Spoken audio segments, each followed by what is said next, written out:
Bienvenidos, queridos hermanos, que Dios les bendiga. Feliz sábado para cada uno de ustedes, a cada uno de ustedes que está ahí en sus casas y también a los amigos que nos acompañan el día de hoy.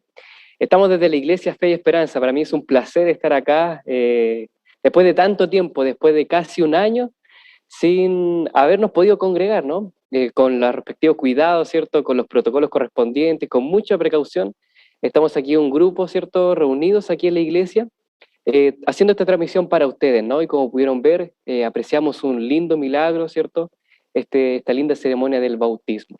Así que, ¿cierto? Saludo a cada uno de los hermanos que están acá, acompañando, ¿cierto? El día de hoy, y también a cada uno de ustedes que nos ven, ¿cierto? A través de la transmisión también por YouTube. Ahí pueden ver, ¿cierto? La iglesia, ¿cierto? Ahí hay unos poquitos, ¿cierto? Que están acá, pero también sabemos que la presencia de los ángeles y del Señor están con nosotros.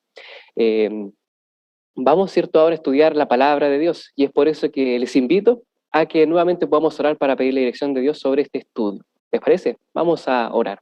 Oremos. Amoroso Padre que estás en los cielos, Señor, te damos gracias por lo bueno que tú eres. Gracias, Señor, porque tenemos esta linda oportunidad de estar aquí en la iglesia, de realizar esta transmisión, de poder estar estudiando tu palabra, Señor, desde nuestras casas, de forma protegida, y también de escuchar palabra tuya. Ahora en este momento queremos pedirte que tú nos puedas hablar a nuestro corazón, que tú nos puedas mostrar cuáles son los propósitos que tienes con nosotros y que también nos puedas bendecir en este día sábado de tal manera que podamos sentir tu presencia. Acompáñanos, Señor, lo pedimos en el nombre de Jesús. Amén. Amén. Muy bien, espero que me escuchen bien. Ya estamos aquí ayudándonos, ¿cierto?, con todo lo posible para poder estar transmitiendo, ¿no? Quiero proyectar, ¿cierto?, aquí la pantalla. Ustedes, quienes están acá por Zoom, les pido que me pueden confirmar si es que se escucha bien. Se escucha bien el audio, ¿cierto? Los que están por Zoom, ¿que me pueden confirmar? Muy bien, perfecto, muchas gracias.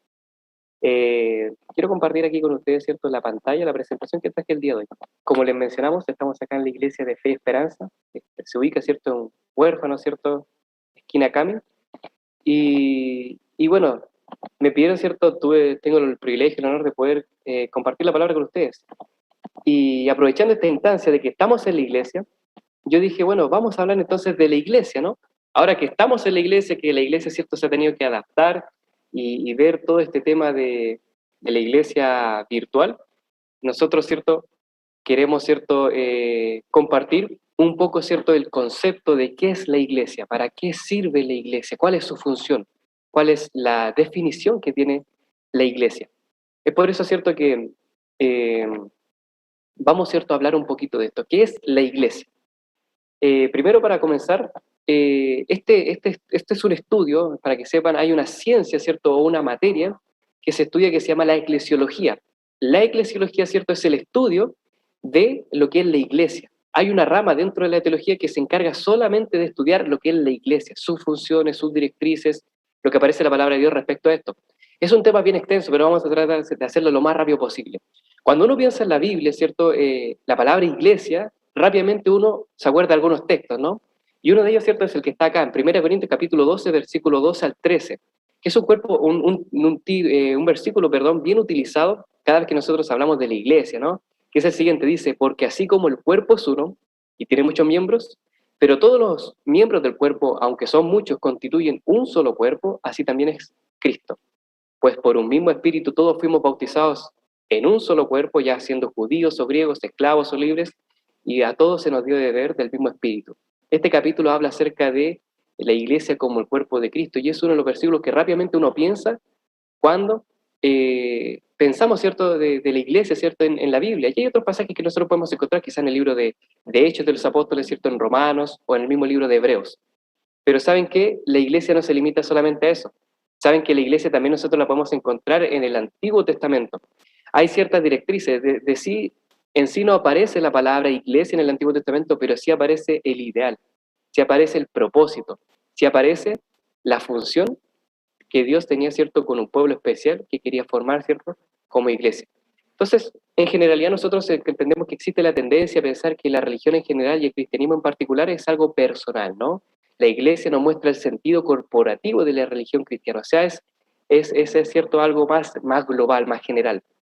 La iglesia es el aspecto más visible del cristianismo, Y una mala eclesiología, ¿cierto? Una mala forma de ver la iglesia, de ser iglesia, significa también un mal testimonio de lo que Dios muestra, ¿cierto? Quiere que sus hijos sean. La iglesia es necesaria para el crecimiento cristiano y también para cumplir la misión.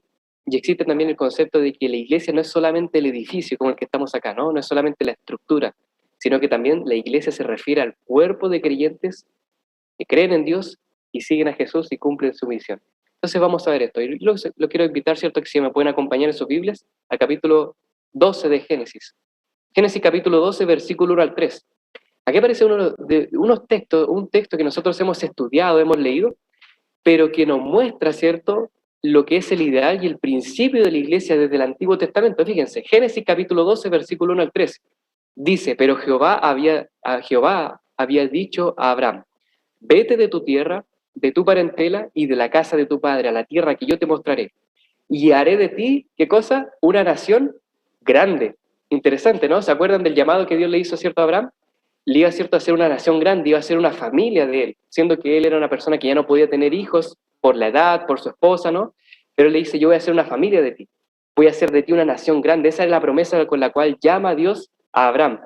Y le dice, y te bendeciré y engrandeceré tu nombre y serás bendición. Y fíjense lo que dice el versículo número 3. Bendeciré a los que te bendijesen y a los que te maldijesen, maldeciré. Y serán benditas en ti, ¿qué cosa? Todas las familias de la tierra. ¿Se dan cuenta? Dios, al llamar a Abraham, le está prometiendo que iba a ser de él una familia y que su familia iba a ser grande, su familia, cierto, iba a llegar a los rincones de la tierra, su familia iba a ser una bendición para otras familias. Es por eso que nosotros en la iglesia nos llamamos de hermanos, porque nosotros también nos consideramos a nosotros como una familia. Todos nosotros somos hermanos, independientemente de que quizás no somos de la misma sangre, ¿cierto?, del mismo grupo sanguíneo, no todos tenemos, ¿cierto?, el mismo apellido, pero nos tratamos de hermanos, porque nosotros comprendemos que todos nosotros somos hijos de Dios, de que todos pertenecemos a esta familia, de una u otra forma somos descendencia de Abraham y también somos hijos de Dios, y compartimos eso, ¿no? Por eso es que somos una familia. Otro versículo, miren, Primera de Crónicas capítulo 28, versículo 8. Fíjense lo que dice, en presencia de Dios que nos escucha y de todo Israel, que es la congregación del Señor. Hoy les encarezco que obedezcan cumplidamente todos los mandamientos del Señor su Dios, y así poseerán esta hermosa tierra y se la dejarán en herencia perpetua a sus hijos. Fíjense, acá, ¿cierto?, el cronista, ¿cierto?, quien escribe, está hablándose de Israel como qué cosa, como la congregación del Señor. La congregación, lo vamos a ver más adelante, se refiere a un grupo que está reunido para poder alabar, ¿cierto?, a su Dios, o un grupo que obedece y sigue, ¿cierto?, a su general, a su líder, que es el Señor, a su director. Seguimos. Mateo capítulo 13, versículo 54. Aquí hay otro texto donde también podemos ver el significado de la iglesia en la Biblia. Dice, al llegar a su tierra comenzó a enseñar a la gente en la sinagoga. ¿De dónde sacó tal sabiduría y tales poderes milagrosos? Decían maravillados respecto de Jesús. Acá se nos menciona que Jesús, en el tiempo que vino, existían las sinagogas. No solamente estaba el templo de Jerusalén, que nosotros hemos estudiado, hemos visto, sino que también estaban las sinagogas, que eran grupos más pequeños. Eran grupos que estaban establecidos en pueblos y eran lugares, cierto, más humildes, donde la gente podía compartir, no estaba toda la ostentación que tenía el templo con todo su oro, con toda su estructura, pero era un lugar donde también podían ir a encontrarse con los hermanos y poder escuchar la palabra de Dios. Ahí, cierto, se enviaba quizás a un levita, se enviaba quizás a un sacerdote o a uno de los laicos, que eran los fariseos, iba y enseñaba la ley. Y en las sinagogas, ellos iban enseñando, cierto, acerca de Dios. Y así iban estudiando, cierto, las escrituras. Entonces vemos que la sinagoga, cierto, este pequeño grupo, capillas podríamos decirle, cierto, iglesias pequeñas, ¿no? También es una iglesia. Un lugar donde se junten creyentes, independientemente de donde sea, si es un lugar humilde, si es un lugar pequeño, no es necesario que tenga toda la ostentación, todo el edificio bonito, armado, ¿no? Un grupo, un lugar donde se reúnen a estudiar la palabra de Dios en comunión también es una iglesia, es una sinagoga, es lo que el Señor quiere. Y hay otras palabras también que nosotros podemos ver, podemos estudiar, que aparecen en el Antiguo Testamento, y que también se refieren a esto. Miren, una de las palabras, ¿cierto?, que se utiliza mucho cada vez que se menciona asamblea, compañía, congregación, especialmente refiriéndose al campamento de Israel, al pueblo de Israel en el Antiguo Testamento, es esta palabra que ustedes ven en pantalla. Ya es una palabra en hebrea que se llama kahal, que viene del verbo kal, que este verbo, ¿cierto?, en su significado original es llamar. Fíjense, O sea, cada vez que se menciona en el Antiguo Testamento asamblea, compañía, congregación, Dios está hablando, ¿cierto?, de aquel pueblo que es llamado, aquel pueblo que llama, ¿cierto?, él mismo, ¿no? A eso se refiere, indica, ¿cierto?, una asamblea reunida para un propósito particular o la reunión de su pueblo. Hay otra palabra también que es Ya'ad, ¿cierto?, que en su significado original, ¿cierto?, significa juntarse o reunirse o juntarse en un lugar acordado. Cada vez que en la Biblia, ¿cierto?, aparece esta palabra, se traduce como congregación o asamblea y se usa para describir la sociedad israelita o sus representantes. Cada vez que había un grupo, un, un- un- una congregación, una asamblea representativa, se utiliza esta palabra, ¿cierto? Ya, ¿cierto? Que se refiere a eso, a juntarse, a una congregación, a una asamblea. Aunque no estrictamente son términos, ¿cierto? O sinónimos, ¿cierto? Parecidos, estos dos términos, ¿cierto? Son usados de alta manera, ¿cierto? Indiscriminadamente en el Antiguo Testamento. En la Septuaginta, que es la Biblia que es la primera Biblia que fue traducida al griego, se utiliza esto, ¿no? On, aion, que es normalmente usada para traducir edad, esta misma palabra que nosotros vimos. Y para cajar, ¿cierto? Se utiliza e, soles, is, an, aion, ene. Se refiere, ¿cierto?, a la congregación de Israel para realidad empírica, ¿cierto? Y en, ols, y al, ¿cierto?, se refiere a la congregación generalizada, ¿cierto?, a un grupo, ¿cierto?, más grande, al grupo completo del pueblo de Israel, a la asamblea completa. Entonces los miembros del pueblo de Dios son considerados como hijos de Dios. Recuerden la idea de familia que les dije, ¿no?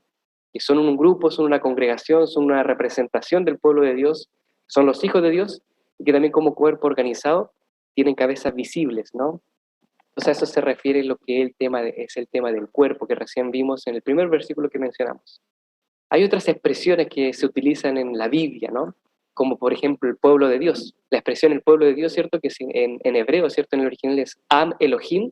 Aparece, por ejemplo, en Jueces 22 o Salmos 47:9. ¿Ya? Es una palabra que también, una frase que se utiliza también para referirse, para poder referirse, ¿cierto?, a la congregación, a la iglesia del Antiguo Testamento, a la iglesia de Dios, al pueblo de Dios, ¿no? También hay otra palabra que es Am Yahvé, que aparece en Números 11, versículo 29, o 2 de Reyes 9, 6, que también habla acerca de esto, ¿no? O sea, el pueblo de Dios, el pueblo cierto del Señor, el pueblo cierto de Yahvé, que indica una relación especial que existe entre Dios y su pueblo. Hay otra expresión también que aparece, que es mi pueblo. Cada vez que Dios habla, ¿cierto? Y se refiere a sus hijos, se refiere a los israelitas, se refiere, ¿cierto?, a la congregación, a la asamblea, se refiere como ¿qué cosa? Como mi pueblo. Segunda de Reyes capítulo 20, versículo 5, e Isaías capítulo 3, versículo 15, ustedes lo pueden ver, ¿no? Donde se destaca, ¿cierto?, que este pueblo, estas personas, son especiales, porque Dios se refiere a ellos, ¿cierto?, como mi pueblo, como suyo, como algo, ¿cierto?, que le pertenece, como personas, ¿cierto?, que son de Él. Hay otras cosas que nosotros podemos investigar y podemos ver también. Si nosotros nos vamos más al principio, podemos ver la idea de la iglesia, incluso en el mismo Génesis, cuando Dios creó, ¿cierto?, a Adán y Eva, nuestros primeros padres. Dios creó a Adán y Eva, ¿cierto?, con la intención de poder tener una relación especial con ellos y también de poder formar la iglesia con ellos. Porque cuando Dios crea, ¿cierto?, al hombre y a la mujer, ¿qué dice la palabra de Dios? Que dice Génesis que Dios lo creó, ¿cierto?, a su imagen y semejanza. ¿Y por qué Dios los creó a su imagen? ¿Para qué los creó con características similares, ¿cierto?, a las que tenía Él? ¿Para qué hizo eso? ¿Por qué los creó a su semejanza? Porque Él quería, ¿cierto?, que ellos fuesen sus representantes, ellos pudiesen dar a conocer a Dios en la tierra y en el mundo. Esa es a toda la creación, a los animales, a la vegetación y a todos los otros seres creados, ¿no? Dios tuvo esa intención al crear a Adán y Eva. Por eso es que Dios nos creó a nosotros a su imagen y a su semejanza, porque Él quiere que a través de nosotros las personas puedan conocer a Dios. Las personas, ¿cierto?, puedan vernos a nosotros y puedan ver a Dios de una forma, ¿cierto?, más física. Dios no tiene una forma corpórea, pero nosotros de una u otra manera, ¿cierto?, podemos ser esa mirada, podemos, ¿cierto?, ser ese cariño, podemos, ¿cierto?, ser esas palabras que Dios quiere darle a las personas. Es por eso que Dios nos creó a su imagen y a su semejanza. Tenemos esa capacidad de amar, una capacidad que solamente compartimos con Dios. Esa capacidad de pensar, esa capacidad de razonar, de animarnos unos a otros, son cosas que Dios nos dio de forma característica para poder darnos a conocer a las personas. Y es por eso que también la función, el ideal de la antropología o el ideal de la función del ser humano, de la humanidad, del hombre y de la mujer, es poder reflejar de manera vívica, ¿cierto? De manera correcta, la imagen de Dios en nuestra vida, a través de todo lo que nosotros hacemos, a través de cómo hablamos, a través de cómo nos vestimos, a través de las cosas que hacemos, nosotros debemos siempre reflejar la imagen de Dios en nuestra vida. Esa es la función antropológica con la cual Dios crea al hombre, esa es la función por la cual Él lo hace. Es por lo cual Dios crea al hombre a su imagen y a su semejanza. Por eso Dios creó a la humanidad con esa función, con ese rol. Después del pecado, por supuesto, hubo una división, ¿no? Dios creó esta familia hermosa, creó a Adán y a Eva, ¿cierto? Y seguramente Él quería que ellos tuviesen su descendencia. Pero lamentablemente, después del pecado, ellos son expulsados del jardín del Edén y aparece otra familia, ¿no? Si ustedes se acuerdan, ¿cierto? Ellos tienen dos hijos, Caín y Abel, ¿cierto? Probablemente pudieron tener más hijos, ¿no? La Biblia también nos infiere acerca de eso, pero hay una diferencia entre estos dos hijos, ¿no? Uno se aparta, ¿cierto? Uno mata a su hermano, ¿cierto? Y se aleja, y se aleja de los caminos de Dios, se escapa de Dios, ¿no? Se rebela contra él y crea toda una familia que está alejada de Dios, es toda una familia, ¿cierto? Infiel, es toda una familia, ¿cierto? Rebelde, ¿ya? Entonces ahora, ¿cierto? Se hace una distinción y en los primeros capítulos de Génesis se menciona quiénes son los hijos de Dios y los hijos de los hombres. Por ejemplo, si nosotros vemos las genealogías que aparecen allí, en los primeros capítulos de Génesis, aparecen nombres como Abel, Set, Enoc y Noé, que son categorizados como los hijos de Dios. Pero en cambio hay otros hombres, hay otros nombres de personas como Caín, Nimrod, Babel, que son categorizados como los hijos de los hombres, y ya no son categorizados como los hijos de Dios, porque ya no estaban siguiendo lo que Dios les decía, ya no estaban obedeciendo a Dios, ya no tenían a Dios como su centro, como su padre, sino que tenían, ¿cierto?, a un hombre que les enseñaba, Caín, ¿cierto? O quizás también podemos aplicarlo también a Satanás, que era quien les ordenaba, quien les daba, ¿cierto?, sus órdenes y seguían, ¿cierto?, sus deseos, seguían sus pecados, ¿no? Y por eso Nimrod, por ejemplo, él se rebeló contra Dios, ¿cierto? Dice que fue un guerrero delante de Dios, pero en realidad la traducción correcta sería, ¿cierto? Fue un guerrero que se rebeló en contra de Dios, ¿ya? Babel, ¿no? La gran torre de Babel y todos los hijos que aparecían allí, ¿cierto? Todos esos hombres que querían llegar a alcanzar el cielo para poder, ¿cierto?, alcanzar a Dios y no solamente estar con Él, sino que también cumplir ese propósito que tenía, ¿cierto?, Satanás o Lucifer en Ezequiel y en Isaías, que se nos menciona, ¿no? Que quería subir a las estrellas, derrocar, ¿cierto? Y sentarse, derrocar a Dios y sentarse en el trono de Dios. Entonces ahora, ¿cierto? Hay una distinción. Hay una familia que es buena y hay una familia, ¿cierto?, que es mala. Están los hijos de Dios y están los hijos de los hombres. La iglesia pertenece a este grupo en los cuales están los hijos de Dios. La iglesia es esta familia. La iglesia son los hijos de Dios. En cambio, los hijos de los hombres son los hijos de Satanás. En la iglesia, ¿cierto?, de Satanás, en la sinagoga, ¿cierto?, del diablo. Sigamos, sigamos estudiando. El pacto. Dios también forma el pacto y nos muestra que a través del pacto Él forma un grupo especial, Él muestra también una congregación, una iglesia. Dios estableció el pacto como una forma, ¿cierto?, de salvar a la humanidad y con el fin de poder cumplir, ¿cierto?, sus propósitos con el pueblo, con sus hijos. A través de este pacto eligió a ciertas personas para que pudiesen ser una bendición y ciertas personas, ¿cierto?, son parte de este pacto. Nosotros la hemos estudiado en la lección de escuela sabática, ¿no? Partimos con Noé, después con Abraham, después con Moisés, después con la familia de Jacobo, Israel, y así vemos cómo Dios va cumpliendo, ¿cierto?, su pacto, cómo Dios tiene su alianza con sus hijos. Vemos también cómo Dios eligió a la descendencia de Abraham para ser un pueblo que le glorificara, y es por eso que constantemente también se menciona, ustedes son hijos de Abraham, nosotros somos descendientes de Abraham, porque era una bendición ser hijo de Abraham en aquel entonces, porque ser hijo de Abraham significaba, ¿cierto?, ser un hijo de Dios, significaba, ¿cierto?, ser parte de la promesa que Dios le había dado, ¿cierto?, al patriarca, y así también nosotros de forma espiritual también somos hijos de Abraham. Dios ratificó su pacto con Israel y posteriormente con David, en donde él se comprometió, ¿cierto?, a traer la salvación a sus hijos fieles, ¿no? Y a través también ofreció un nuevo pacto para que sus hijos que estaban apartados pudiesen, ¿cierto?, seguir sus indicaciones, ¿no? Y pudiesen, ¿cierto?, evitar desviarse del camino, ¿no? Y eso lo hizo con su hijo Jesús. Y a través de su pacto, el pacto que ahora tenemos, ¿cierto?, el nuevo pacto que se le llama, eh, nosotros también podemos ser parte de esta congregación, de esta iglesia, de este grupo especial, de, esta, de este pacto que el Señor también nos ofrece. Jesús y la iglesia, cuando Jesús vino, ¿cierto? Él empezó, ¿cierto? Una de las funciones que tuvo, ¿cierto?, fue formar el grupo de creyentes, fue formar la iglesia. Jesús tuvo esa intención. Nosotros lo vemos, hay diferentes textos como Marcos capítulo 3, versículo 14, Lucas capítulo 6, versículo 2 y 13, Mateo capítulo 28, 19 y 20. por honor al tiempo no lo vamos a leer, pero ustedes lo pueden estudiar, donde se menciona que Jesús toma un grupo de discípulos, 12 personas, ¿cierto? ¿Con el propósito de qué? De poder esparcir el mensaje y de poder alcanzar a otras personas. También está la idea de que los seguidores de Jesús seguían, ¿cierto?, su liderazgo, que estaban, ¿cierto?, siguiéndolo a él como un pastor y que ellos eran, ¿cierto?, su rebaño, ellos eran sus ovejas, o que también Jesús era la vid verdadera y nosotros somos los pámpanos que no nos podemos, ¿cierto?, apartar de él. En dos ocasiones Jesús también utiliza, ¿cierto?, emplea la palabra eclesía, la palabra que nosotros traducimos o transliteramos como iglesia. Mateo capítulo 16, versículo 18 y 19, y Mateo capítulo 18, 17. ¿Sí? Vamos a ver uno de ellos. Si es que me pueden acompañar a Mateo capítulo 16, versículo 13, ¿cierto? Y 19. Aquí aparece, ¿cierto? El versículo, yo les coloqué el versículo en griego, ¿ya? Porque hay muchas interpretaciones respecto a este pasaje, ¿no?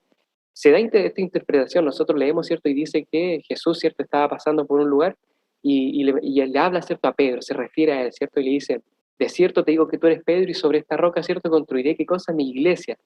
Y que las puertas del Hades, ¿cierto? No prevalecerán contra ella, ¿cierto? Y todo lo que se atara en el cielo, en la tierra, se atará también en el cielo, ¿no? Y todo lo que se desatar en la tierra se desatará, ¿cierto? También en el cielo.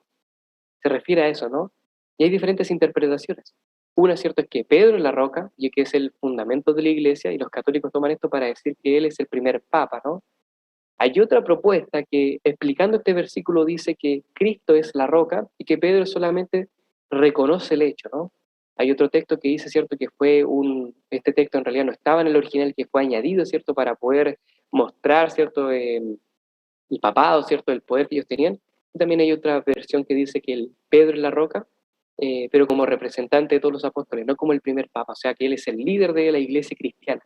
Es también un error porque si nosotros vemos la historia, vemos la tradición, Pedro no fue el líder de la iglesia cristiana, no fue, ¿cierto?, el líder de los discípulos, sino que el líder de los discípulos en la iglesia cristiana, ¿quién fue? Fue Santiago, el hermanastro de Jesús. Él fue, como era rabino, era, ¿cierto?, el dirigente, ¿cierto?, el representante de los apóstoles, de los discípulos de Jesús, ante las demás personas, ¿no? Y no era Pedro. Nosotros a veces tenemos esa mala comprensión de que Pedro era el líder, ¿cierto? Y que Pedro, ¿cierto?, era como el primer pastor, el primer presidente, el primer, ¿cierto?, dirigente de la iglesia cristiana, y en realidad no es así, ¿no? Si nosotros vemos la historia, vemos, ¿cierto?, la tradición, en realidad fue Santiago, ¿cierto?, el hermanastro, ¿cierto?, de Jesús. Eh, Estudiando la terminología de iglesia en el Nuevo Testamento, fíjense, ¿cierto?, en esta palabra. La palabra que se ocupa para iglesia es eclesía, ¿ya? Que lo pueden ver ahí. Eclesía es una palabra que nosotros transliteramos, por eso decimos iglesia, ¿no? La palabra eclesía, ¿saben ustedes qué significa? Significa echar fuera o estando fuera. Interesante. Comparte mucha similitud con otra palabra en griego otra palabra en griego que es klesis, que significa llamado. Y si nosotros traducimos bien o vemos, ¿cierto?, el significado real de eclesía, podríamos decir que eclesía es el grupo de personas que son llamadas a salir fuera o que están fuera de algo, ¿cierto? Fuera del mundo, fuera, ¿cierto?, del pecado, fuera, ¿cierto?, de la perdición. Ese sería el significado real, ¿cierto?, completo de la palabra eclesía, de la iglesia en la Biblia, en el Nuevo Testamento. Eh, y el significado que aparece en el Antiguo Testamento, ¿cierto?, se refiere a congregación, comunidad, ¿cierto? Y Pablo, ¿cierto?, es quien más utiliza este concepto, ¿no? La idea de iglesia. Eclesia no siempre tiene el mismo significado, pero vamos viendo que tiene varios aristas, varios significados, varias menciones. Por ejemplo, una de estas, ¿cierto?, es la que aparece aquí. Hechos capítulo 2, versículos 46 y 47. ¿Me acompañan, cierto? Dice lo siguiente: no dejaban de reunirse en el templo, ¿ya? Ni un solo día. ¿Qué cosa? De casa en casa partían el pan y compartían la comida con alegría y generosidad, alabando a Dios y disfrutando de la estimación general del pueblo. Y cada día el Señor añadía al grupo a los que iban a ser o que iban siendo salvos. Ya, fíjense, aquí también encontramos el significado, ¿cierto? O la idea de iglesia, pero no aparece la idea de iglesia, sino que estas palabras que remarqué, ¿cuáles son? Templo y de casa en casa, ¿no? Un templo no significa, ¿cierto? No se refiere completamente a una estructura grande, bonita, ¿cierto? Hecha de mármol, ¿cierto? Con ventanas, ¿cierto? De colores, no. Sino que es cualquier lugar cualquier lugar, ¿cierto?, que tenga paredes, ¿cierto?, y donde estén juntados más de 3 personas, ¿cierto?, un grupo de personas estudiando la palabra de Dios y adorándolo. Eso se refiere a la palabra templo. Y esta otra frase que aparece aquí, ¿cierto?, esta otra palabra de casa en casa, fíjense, para los cristianos, en el inicio, los primeros cristianos, los cristianos primitivos, la iglesia primitiva, su iglesia eran los templos, eran las sinagogas, era el gran templo de Jerusalén, pero también eran esas casas que ellos utilizaban para poder juntarse. Eran aquellos ciertos hogares de personas a las cuales podían visitar. Habían personas que no podían ir a la iglesia porque no podían ir al templo porque tenían problemas físicos o porque estaban muy lejos de Jerusalén. Y los discípulos, los apóstoles, los diáconos que hacían, iban a las casas de ellos. Y eso se convertía, se transformaba en ¿qué? En un templo.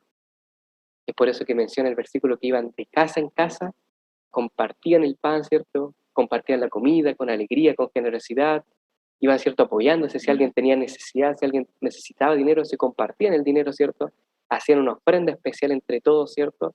Se apoyaban mutuamente en el conocimiento y el Señor cada día iba agregando más personas a esta iglesia, a este grupo de creyentes. La definición de iglesia según la Biblia, ¿cierto? Ya lo vimos, del griego, ¿cierto? Fuera de, ¿cierto? La palabra kaleo ya lo vimos, que significa llamar. Literalmente, ¿cierto? Sería traducido como los que son llamados afuera, ¿no? La iglesia, ¿cierto? Es la comunidad de los que han aceptado ser parte del pueblo de Dios y de todas las épocas, en todo lugar, para entrar en una relación de pacto con Él en comunidad. O sea, es todo aquel grupo, todas aquellas personas que tanto en el pasado, en el presente o en el futuro, en cualquier lugar, aceptaron en un momento seguir a Dios. Seguir, ¿cierto? Y reconocerlo como su Padre, como su presidente, como su director, como su pastor. También comprendemos nosotros que la iglesia tiene ciertos dones. Podemos ver, ¿cierto? Y creemos que Dios, a través de su Espíritu Santo, por medio de Él, capacita a los creyentes, capacita a los que se añaden, ¿cierto?, a la iglesia, a todos aquellos que son seguidores de Jesús, los capacita para ser un cuerpo preparado para hacer su obra acá en la tierra. Y es por eso que nosotros vemos estos versículos. Por ejemplo, 1 Corintios capítulo 12, versículo 4 al 11, nos habla de que hay ciertos dones que Dios reparte a la iglesia. La sabiduría, el conocimiento, la fe, la sanidad, los milagros, el discernimiento, las lenguas, la interpretación. En Romanos capítulo 12, versículo 3 al 8, hay otros dones que también el Espíritu reparte a la iglesia, que son la profecía, el servicio, la enseñanza, la exhortación, la repartición, el liderazgo, la misericordia. Y Efesios capítulo 4, versículo 7 al 12, nos dice de que la iglesia también tiene ciertos líderes. Dios capacita a ciertas personas para que puedan ser los directores o los líderes de la iglesia. Estos son los apóstoles, los profetas, los evangelistas, los pastores y los maestros. Y es por eso que vemos esta organización, ¿no? La organización primitiva de la iglesia, que eran los apóstoles, en sus inicios los 12, ¿cierto?, que habían quedado, ¿cierto? Se reemplaza, ¿cierto?, a Judas, ¿cierto?, por Matías, o aunque algunas personas dicen que en realidad, y algunos teólogos están en esa discusión, de que en realidad fue Pablo, ¿cierto? Fue el apóstol Pablo quien reemplazó a Matías como el 12º apóstol, a Judas, perdón, ya y no Matías, y estaban los ancianos, que eran los obispos, así se traduce, ¿cierto? O es la palabra, ¿cierto?, original, ancianos, obísperos, obispos o presbíteros, ¿ya? La palabra griega que se traduce, ¿cierto?, en las Biblias como ancianos, ¿ya? Que eran aquellos que eran los encargados de las iglesias locales, de los grupos, en cada ciudad, en cada región, en cada sinagoga, en cada casa, ¿cierto?, en cada templo que se había formado había un líder, y esos eran los ancianos, personas de experiencia, personas, ¿cierto?, que tenían la adultez, la madurez para poder dirigir a otros. Y estaban los diáconos, en realidad los 7, ¿no? Se le menciona en la Biblia como los 7, la palabra diácono no aparece en la Biblia, pero eran los que diaconeaban, ¿cierto? Los que servían, eso significa la palabra diaconeo, servir. Los que servían en la iglesia, ¿cierto? Quienes iban a visitar a las personas, quienes les iban a ayudar con sus necesidades, quienes se ayudan, ¿cierto?, con sus aseos, ¿cierto?, con el dinero que necesitaban, repartían las comidas, ¿cierto?, a las personas que pasaban hambre o necesidad dentro del pueblo, la iglesia primitiva, ¿no? Nosotros como iglesia comprendemos lo siguiente. Actualmente la iglesia se organiza de la siguiente manera. Nuestra iglesia, para que ustedes sepan, mis queridos hermanos, es una iglesia representativa. Trata de seguir esta misma estructura que vimos, ¿cierto?, en la Biblia, pero tiene esta característica de que es representativa. ¿Qué significa eso? Que la autoridad es delegada por la congregación local a unas personas, a un cuerpo representativo de hermanos. ¿Qué significa eso? Que en la iglesia no es solamente uno el que manda, No es el pastor el que ordena todo, no, sino que es un grupo que elige los mismos miembros de iglesia. Es por eso que cada año hay nombramiento de iglesia. Y ahí se escogen, ¿cierto?, los directores de los ministerios, se escogen, ¿cierto?, los ancianos, se escogen, ¿cierto?, las hermanas que van a estar a cargo de ciertos ministerios. Y es por eso que nuestra iglesia es representativa y cualquier hermano que ya esté bautizado puede ser parte de la dirección de nuestra iglesia, puede tomar parte en la obra del Señor, puede tomar parte en algún ministerio, puede apoyar con lo que él ya sabe, con lo que ya, ¿cierto?, ha comprendido, con lo que ya tiene, con los dones y habilidades que el Señor le ha entregado. Y es por eso que se refiere a esto, que la iglesia es una iglesia representativa. Todos nosotros representamos el mismo ideal, representamos, ¿cierto?, al Señor, representamos la misma creencia, representamos la misma fe. A eso se refiere, ¿no? Y la iglesia en el tiempo del fin, la iglesia es la encargada de dar el mensaje de amonestación y la proclamación de la segunda venida de Jesús antes del fin o del término de este mundo, antes de que se cierre la puerta de la gracia. La iglesia en el último tiempo sufre persecución, apostasía, engaño, eh, dolor, sufrimiento, pero aún así Dios se mantiene fiel a su iglesia. Y su iglesia sigue siendo fiel a pesar de la adversidad, a pesar del dolor, a pesar del sufrimiento, a pesar de la persecución, a pesar de las muertes, a pesar, ¿cierto?, del odio que a veces uno se gana, ¿cierto?, por estar en una iglesia, a pesar de todo eso, ¿cierto?, que conlleva ser cristiano, del nombre que a veces es manchado, que es mal visto. La iglesia sigue siendo fiel a su Señor y sigue cumpliendo la obra, la misión que tiene que hacer. La iglesia sigue siendo fiel, sigue manteniéndose fiel a su Señor en el tiempo del fin, proclamando el mensaje y anunciando la venida del Señor. Y nuestra misión, nosotros creemos que la iglesia bendita del séptimo día ha sido llamada, ¿cierto?, por el Señor, por el mismo Señor Jesús, a predicar a todo el mundo. Nuestra misión es la de predicar el mensaje de los tres ángeles a toda nación, tribu, lengua y pueblo, anunciando a un Señor, a un Jesús que está próximo a venir y que nos puede salvar, nos puede rescatar de nuestros pecados y nos puede llevar a un mundo mucho mejor. Esa es la misión que nosotros tenemos como iglesia. Y ya para ir terminando, Apocalipsis capítulo 12, versículo 6 nos menciona de que la mujer huyó al desierto donde Dios tiene un lugar preparado para ella. Y allí, cierto, Él la sustenta por 1260 días. Esto es parte de la profecía, ¿no? Y podemos ver que esta mujer que se refiere a Apocalipsis, ¿quién es? Es la iglesia, ¿no? De que a través de la iglesia, cierto, Dios hizo que naciera su Hijo Jesús. A través de una mujer, ¿no? A través de la iglesia, a través de las personas. Aún así, a pesar de la persecución que sufre esta gran mujer por parte, cierto, del gran dragón, del enemigo en el tiempo del fin, Dios sigue sustentando, sigue preocupándose, sigue cuidando de su mujer, de esta mujer, de su esposa, de su novio, de la iglesia. Y eso también nos demuestra que el Señor está preocupado de nosotros, está preocupado de ti, de mí, y Él nos ha provisto, nos ha cuidado todo este tiempo. A pesar de esta pandemia, a pesar de todo lo que ha ocurrido, el Señor aún así nos ha sustentado. Es por eso que tenemos los medios, tenemos, cierto, la salud, tenemos todo lo que tenemos hoy en día, porque el Señor se preocupa y cuida de su iglesia, de la mujer de nosotros. ¿Qué podemos concluir entonces, queridos hermanos? La iglesia es el grupo de creyentes, creyentes de Dios, ¿cierto? Los seguidores de Jesús, el pueblo, la congregación, la familia que Dios tiene acá en la tierra y con la cual se da a conocer al mundo, alcanza a las personas a través de sus miembros y que Dios cuida de ellos, cuida de la iglesia. Entonces, después de haber comprendido un poquito más este estudio es un estudio denso, ¿no? Extenso, ¿no? Pero por honor al tiempo ya vamos a terminar con esta conclusión. Podemos ver que la iglesia es el grupo especial, es el grupo de creyentes que está en toda la Biblia. Es el pueblo, es la congregación, es la asamblea que Dios tiene. Son las personas que Dios ama, con las cuales, cierto, Él se da a conocer a las otras personas y alcanza a aquellas personas que están hoy día perdidas. Entonces, mi querido hermano, mi querido amigo que me estás viendo, yo ahora te quiero hacer una invitación. Yo tengo dos llamados ahora. Uno, los traté de hacer lo más simple posible. Uno es para aquellos que ya somos parte de la iglesia, para los miembros de la iglesia adventista del séptimo día, para los hermanos en la fe. El primer llamado para ti, mi querido hermano, mi querida hermana, querido anciano, querida directora, querido, cierto, ministro, es el siguiente. Yo te quiero invitar a que nosotros seamos aquella iglesia que Dios quiere que nosotros seamos en la tierra. Sigamos estudiando el propósito y el ideal que Dios tiene con nosotros. Dios quiere hacer muchas cosas con su iglesia. La pregunta es, ¿nosotros queremos que Dios obre a través de nosotros? ¿Nosotros queremos que Dios haga milagros en nuestras vidas? ¿O es que a veces nosotros tenemos falta de fe? ¿O es que a veces los problemas, las peleas, ¿cierto?, entre nosotros, es que a veces nuestros caracteres luchan entre sí? A veces nos enfocamos en peleas, en cosas vanas, y a veces la iglesia está en discusión. En vez de avanzar en la obra, en vez de amarse unos a otros, la iglesia pierde su propósito, pierde su ideal. Se convierte a veces en un circo, en un show, que simplemente son luces, imágenes, todo eso, y no es el propósito, el ideal que Dios quiere.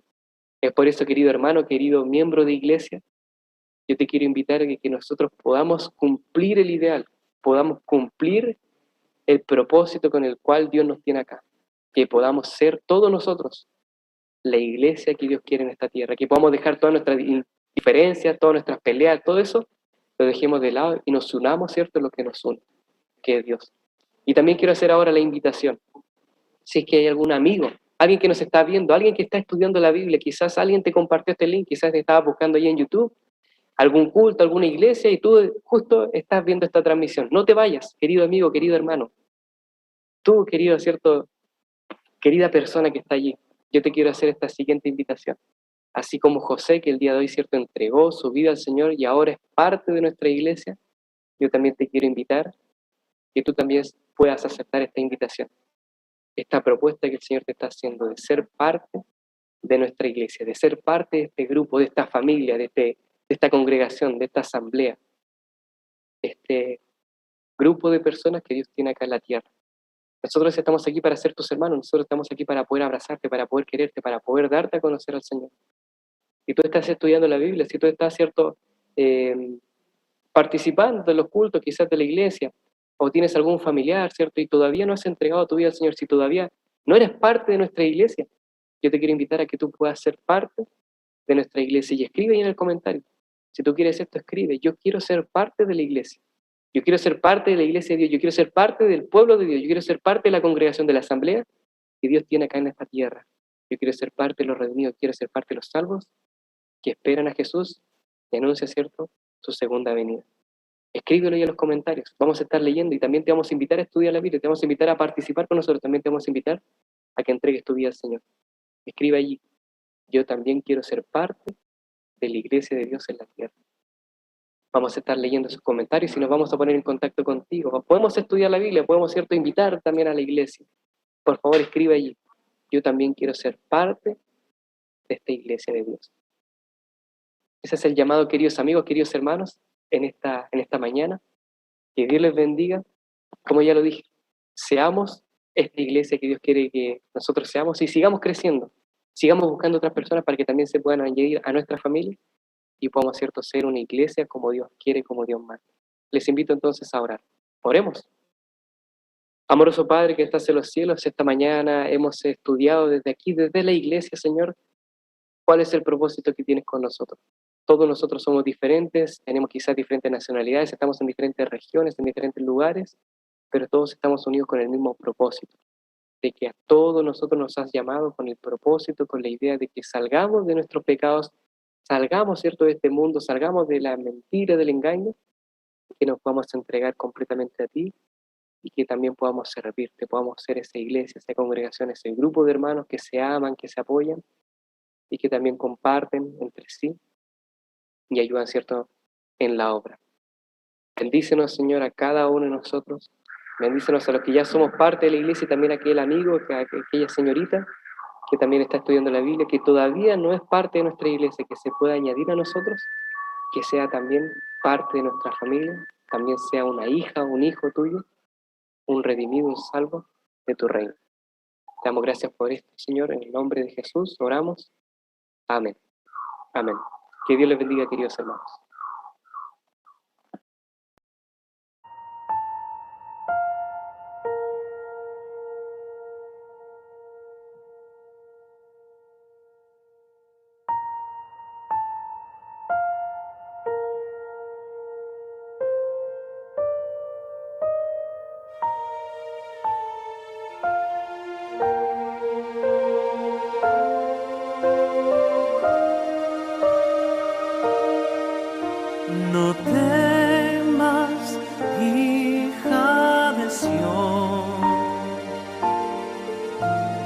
llores, seca tus lágrimas, que el Señor no tardará, tan solo un poco más, que ansioso a tu encuentro retornará.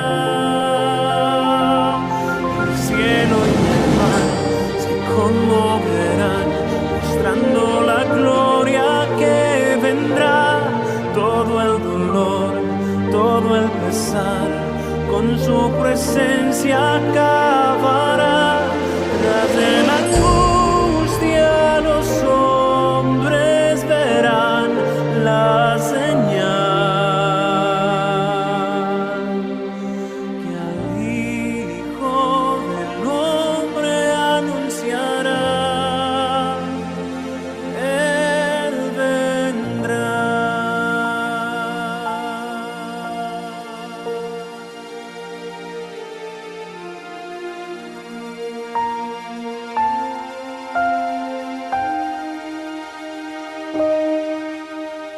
Pequeña grey del Señor,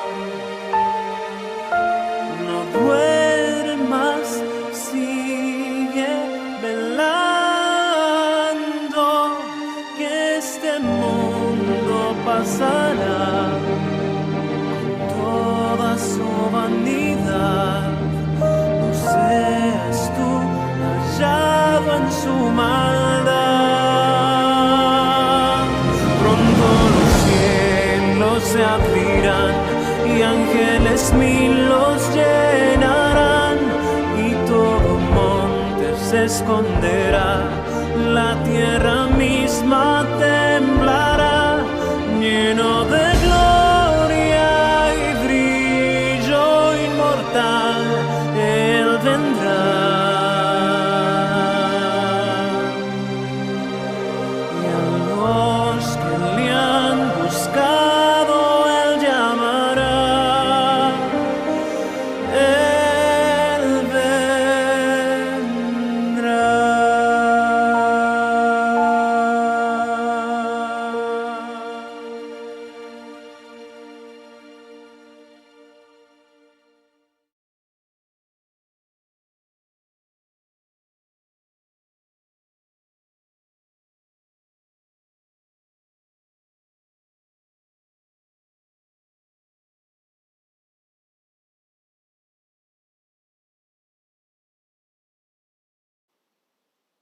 Muy bien, queridos hermanos, queridos amigos, voy a leer aquella cita que leímos, ¿cierto?, al principio, que era Hebreos capítulo 24 y 25. Voy a leer desde el versículo 23, que dice: mantengámonos firmes sin fluctuar la profesión de nuestra fe, porque fiel es el que prometió, y considerémonos unos a otros para estimularnos en el amor y en las buenas obras, no dejando de congregarnos como algunos lo tienen por costumbre, sino exhortándonos, y mientras tanto, ¿cierto?, cuando veis aquel día que se acerca, el día de nuestro Señor.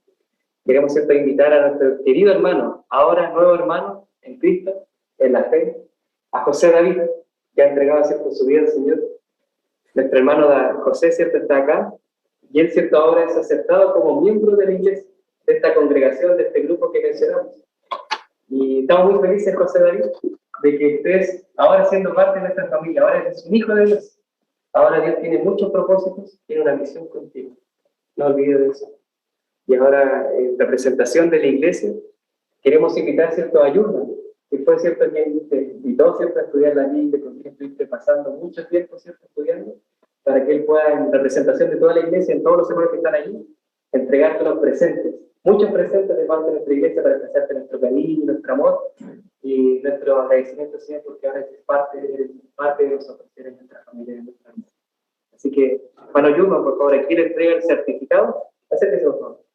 El certificado oficial que acredita, ¿cierto?, que José debe hacer el abrazo, que acredita que José ahora es parte de nuestra iglesia, que está bautizado, y aquí unos regalos. Ahí, pónganse, por favor, para atrás.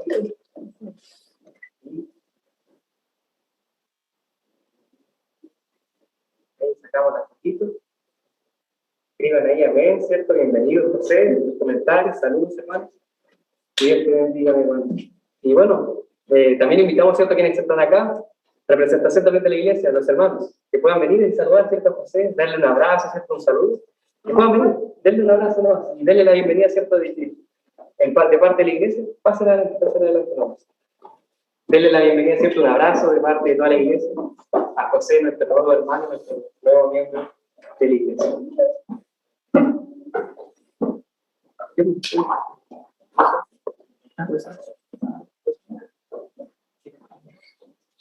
Entonces, nuevamente, juntémonos. Vamos ahora a terminar, hermanos, este culto, esta hermosa ceremonia, con una oración. No sé si José también quiere decir algunas palabras. ¿Quiere decir algo? ¿Todo bien? Muy bien, perfecto. Está muy emocionado. Vamos entonces a orar. Vamos a pedirle a Yulma, a nuestro hermano Yulma, si pueda orar, por favor, para el fin. Oremos. Querido Señor, que estás en el cielo, ha sido una mañana bendecida, Señor. Esto ya usted lo tenía planificado en su propósito, estaba a poder bendecir la vida de José, Señor, trayéndolo hacia su iglesia, así como lo predicó nuestro hermano Felipe. Señor, usted ha traído un nuevo miembro, ha añadido un nuevo miembro a nuestra iglesia, Señor, para bendición de su vida, Señor, y para salvación. La petición de nosotros como hermanos de esta iglesia, como miembros de congregación, es que usted pueda bendecir grandemente la vida de José, Señor, y guardarlo para su pronto regreso, Señor. Confiamos, Señor, y tenemos fe en que usted tendrá misericordia de cada uno de nosotros y nos guardará, Señor, para el gran día. Quédese con nosotros en su santo día, Señor, y el resto de nuestros días. En el nombre de Jesús. Amén. Amén. Amén. Mis queridos hermanos, feliz sábado. Que Dios les bendiga.